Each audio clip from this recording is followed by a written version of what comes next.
প্রিয় দর্শক, আসসালামু আলাইকুম। শুভ সকাল সবাইকে।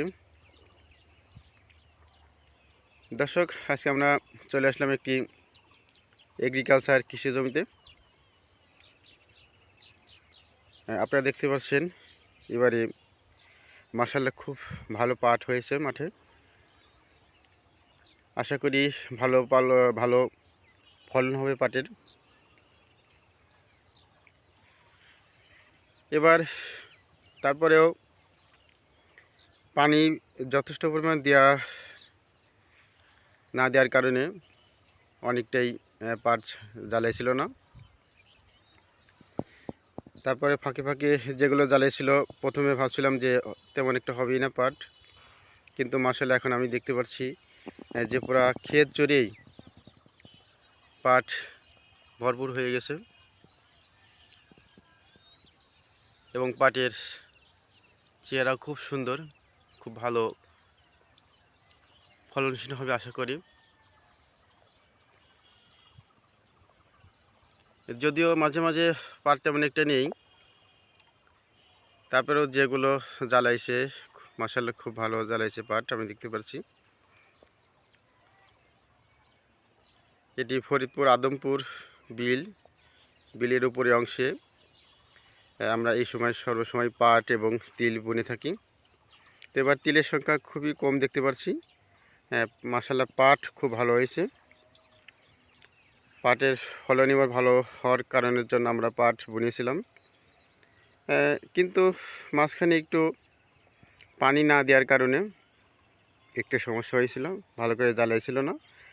কিন্তু পরে বৃষ্টি হয়েছিল মাশাআল্লাহ খুব ভালো, বৃষ্টির কারণে একটু জ্বালাইছিল।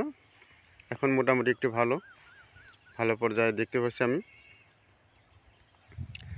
পুরা মাঠ জুড়ে আপনারা দেখতে পাচ্ছেন পাট,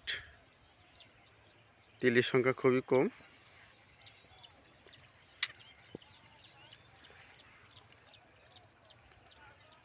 তো আশা করি ভবিষ্যতে কৃষক যাতে ভালো দাম পায় এই পাটের, কৃষকের যাতে কোনো ক্ষতি না হয় সেটা আমি সবার দৃষ্টি আকর্ষণ করছি। এই পাটি আপনার এখন মাঝখান থেকে তুলে ফেলতে হবে। এই পাট মাঝখান থেকে না তুললে এই যে মাঝে মাঝে ফটকার যে গাছগুলো রয়েছে সেই ফটকার গাছ বেড়ে উঠবে। ফটকার গাছ বেড়ে ওঠার কারণে পাটগুলো জড়িয়ে ধরবে, যার কারণে পাট ভালো শক্তিশালী হবে না। শক্তি না পাওয়ার কারণে একটু ঘাটতি হতে পারে। এই জন্য এখন এই যে আপনারা দেখতে পাচ্ছেন যে ফটকার গাছগুলো, প্রচুর ফটকার গাছ রয়েছে এখানে। এই জমিতে ম্যাক্সিমামই ফটকার গাছগুলো দেখা যায়। এই ফটকার গাছের জন্য আপনি তিল অথবা পাট যেটাই বলেন না কেন ভালো ফল পাওয়া যায় না। ফটকার গাছ একদম জড়িয়ে ধরে, সারা মাঠ জুড়ে ফটকার গাছ রয়েছে।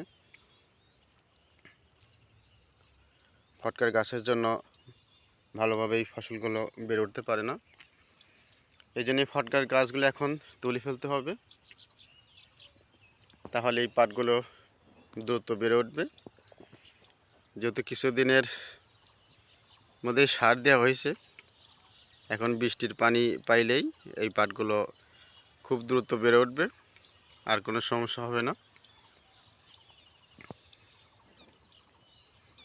মাশাআল্লাহ খুব ভালো পাট আমি দেখতে পাচ্ছি।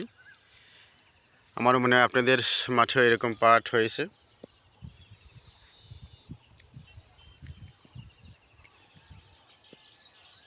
পাট আমাদের বাংলাদেশের জন্য একটি সোনালী আঁশ।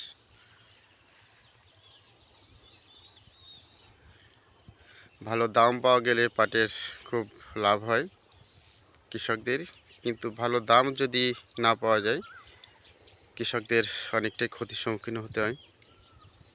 যখনই কৃষকরা দাম পাবে ঠিক তখনই কোনো একটা সমস্যার কারণে কৃষকের ক্ষতি হয়ে যায়, ভালো দাম পাওয়া যায় না। তো প্রিয় দর্শক, এই সবুজ ঘেরা মাঠ থেকে আজকের মতন বিদায় নেব। আপনাদেরকে আর বেশি কষ্ট দেব না। হয়তো অনেকেই সবুজ ঘেরা মাঠ দেখতে খুব ভালোবাসেন, এই জন্য আপনাদের সঙ্গে মাঝে মাঝে তুলে ধরি এই সবুজ ঘেরা মাঠ দেখার জন্য, এই প্রাকৃতিক দেখার জন্য। আমার কাছে খুব ভালো লাগে, আশা করি আপনাদের কাছে খুব ভালো লাগবে। তো ভিডিওটি একটু ভালো লাগলে অবশ্যই একটি লাইক, শেয়ার, কমেন্ট করবেন। আরও সুন্দর ভিডিও যাতে আপনাদের সামনে তুলে ধরতে পারি, সেই আশাবাদ ব্যক্ত রেখেই আজকের মতন এখানে শেষ করছি। আপনারা সবাই ভালো থাকবেন, সুস্থ থাকবেন। দেখা হবে অন্য কোনো একটি ভিডিওতে। সেই পর্যন্ত আপনারা সবাই ভালো থাকবেন। আল্লাহ হাফেজ।